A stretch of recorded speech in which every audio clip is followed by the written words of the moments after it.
Let's talk about rest hours, primarily because nobody else seems to want to. The Maritime Labour Convention, MLC 2006, was established as the Seafarers' Bill of Rights, with Regulation 2.3 specifically mandating minimum rest hours, 10 hours in any 24-hour period and 77 hours in any 7-day period to prevent fatigue. However, studies suggest that up to 85% of seafarers admit to adjusting their work rest hours and 64% do so under pressure. This culture of adjustment makes fatigue a leading cause of maritime accidents, with estimates suggesting that it plays a role in up to 75% of the incidents. First, let's do a detailed analysis why falsification persists. Despite the strict regulations and the digital tracking systems, example, electronic logs, several factors create a systemic ship-first culture that favors compliance on paper over safety in reality. Commercial pressure and tight schedules, fast port turnarounds, high port density, and just-in-time shipping force the crews to work excessive hours during port calls, particularly the container ships. Very important, there is a ship-first mentality and a fear of retaliation. Seafarers fear that reporting violations will lead to poor evaluation reports, loss of employment, or blacklisting by the company. Then we talk about understaffing and reduced manning. Minimum safe manning levels are often insufficient to handle the workload, which has increased due to the administrative burdens and technical tasks being delegated to deck and engine crews. There are so many more checklists than we used to have. Ineffective digital systems. Electronic software is meant to track hours, but it is often used as a tool for cleaning up the records. If a violation is flagged in red, the officers adjust the data until it turns green to avoid attracting the attention of inspectors. Have you done something like that? Superficial inspections. PSC officers come and check if the records are signed, but they fail to cross-check them against actual logbook, engine room logs, or AIS data, allowing the falsified records to pass scrutiny. Then the favorite grouse, 6 on 6 of watch systems. Even if compliant on paper, these systems break up sleep patterns, creating chronic cumulative fatigue. Second, what are the consequences of the falsified records? This falsification leads to chronic fatigue. It impairs decision making, slows reaction times, and increases the likelihood of human error in navigation and in engineering. Accidents and environmental disasters.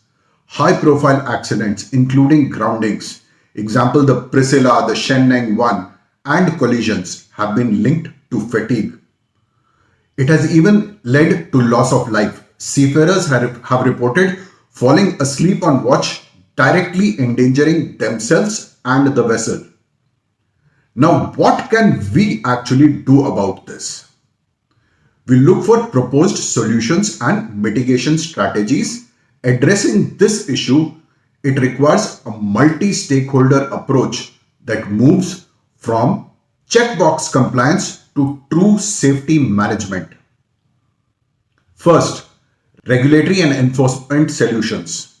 Independent audits of records, PSC and flag state inspectors should perform deep dive audits comparing the rest hour records against deck logs and engine logs and cargo handling logs.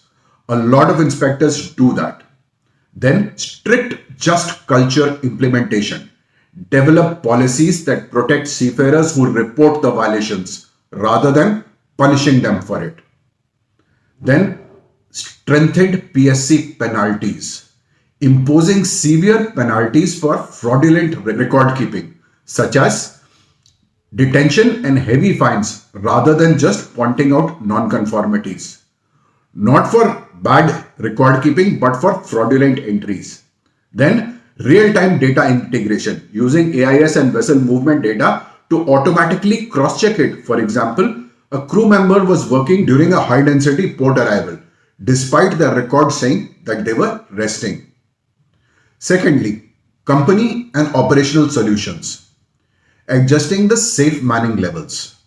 The shipping companies must increase manning levels to match the actual workload, particularly on vessels with high port calls like container ships and short sea traders.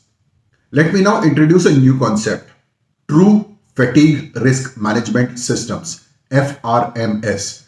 Instead of just monitoring hours, companies should implement systems that monitor crew health and alertness. Abolish the 6 on 6 off system. Move on to 5 on 7 off or more modern ergonomic watchkeeping schedules that permit continuous sleep. In-port support. Utilizing shore-based labor for cargo operations to relieve the crew of the extra duties during port stays. You can have another gang that comes in to look after your mooring lines, check container lashings, and so on and so forth. Then, technological and cultural solutions. Transparent digital reporting, implementing tamper-proof real-time logging tools that prevent retroactive undocumented changes to records. All of this starts with empowering the seafarers, encouraging a culture where the master and crew feel confident in reporting, knowing that the shore management support the safety over or at least equal to the profit. And then third party reporting, strengthening the role of ITF, the International Transport Workers Federation, in reviewing the records and protecting the whistleblowers. In the end, every owner and every operator understands that any accident or incident does more to damage your reputation and your profitability than any kind of commercial delay.